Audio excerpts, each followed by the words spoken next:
રાકેશભાઈ, તમારો શું પ્રોબ્લેમ છે અને અત્યારે તમે પ્રેસ કોન્ફરન્સ કરવાનું તમારું આયોજન શું છે?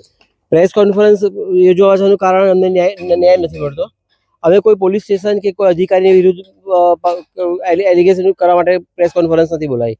પ્રેસ કોન્ફરન્સ બોલાવવા પાછળનું કારણ કે આ ગેરકાયદેસર કબજો અમારી પ્રીમાઇસીસમાં બેસી ગયા, એની સામે પોલીસે કોઈ એક્શન ના લીધે અમને કોઈ ન્યાય નહીં મળ્યો. એટલા માટે એટલે ન્યાય મેળવવા માટે અને વારે ઘડી આ રીતે હેરાનગતિ કરવા માટે આ પ્રેસ કોન્ફરન્સ બોલાવી. તમારી જમીનનો સર્વે નંબર કયો અને આ જે જમીનમાં એ લોકો ઘૂસી ગયા હતા એ સર્વે નંબર કયો?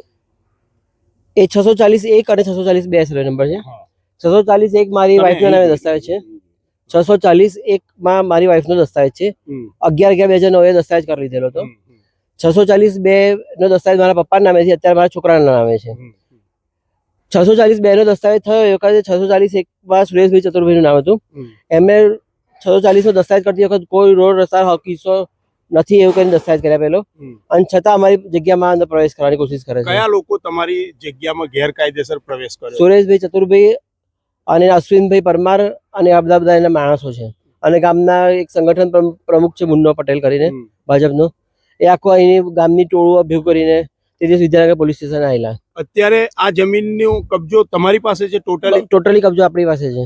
અને લેન્ડ ગ્રેબિંગનો જે કેસ કરેલો 2022માં, એમાં પણ આપણી તરફથી ચુકાદો આવેલો કે કાયદેસરનો કબજો 15 વર્ષથી છે અને સિવિલ મેટર ચાલુ છે. અત્યારે જે રિવર્સ દસ્તાવેજ કર્યો એ રિવર્સ દસ્તાવેજને નો આપણે ચેલેન્જ કરેલો છે અને એ કેસ ચાલુ છે. એ એવું કહે છે કે 7/12 માં મારું નામ છે. આપણે તે દિવસે વિદ્યાનગર પોલીસ સ્ટેશનમાં સાહેબને એવું કહ્યું કે 7/12 માં મારું નામ છે, હું માલિક છું. 7/12 માં અત્યારે જે સુરેશભાઈ ચતુરભાઈ નામ છે ને, એ અમે 2009 દસ્તાવેજ કર્યો એ પહેલાનું નામ છે. એ સુરેશભાઈ ચતુરભાઈ 2009 માં મારા વાઈફને દસ્તાવેજ કર્યો. પછી રિવર્સ દસ્તાવેજની એન્ટ્રી પડવા જાય, એન્ટ્રી ના મંજૂર થઈ એમની.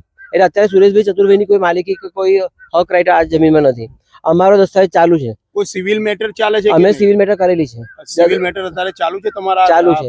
બાજુ રાજ્ય સર્વે નંબર છે એમાં અમારે સિવિલ મેટર ચાલુ છે. અમે કોર્ટમાં સ્ટેમ્પના પૂરેપૂરા પૈસા ભરેલા છે કે અમને દસ્તાવેજ કરી આપે મારી વાઈફને. એની મેટર આપણે ચાલુ છે, સિવિલ મેટર ચાલુ છે. અત્યારે શું પરિસ્થિતિ છે?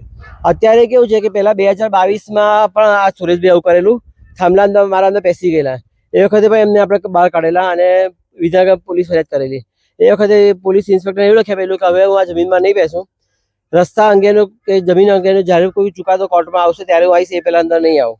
અને રસ્તાની સત્તા મામલતદારને છે, એટલે જ્યારે મામલતદાર પાસેથી ઓર્ડર થશે તો જ હું આવીશ. એવું કહ્યા પછી 23માં પાછા મારા કમ્પાઉન્ડ વોલ તોડી નાખી એમણે. એટલે વારે ઘડી હેરાનગતિ કરે છે, ગુંડા લોકો માણસો મોકલ કરે છે. હવે 26/11 અમે પાછી આ વોલ ચણી લીધી આપણે એસપી સાહેબને રજૂઆત કર્યા પછી.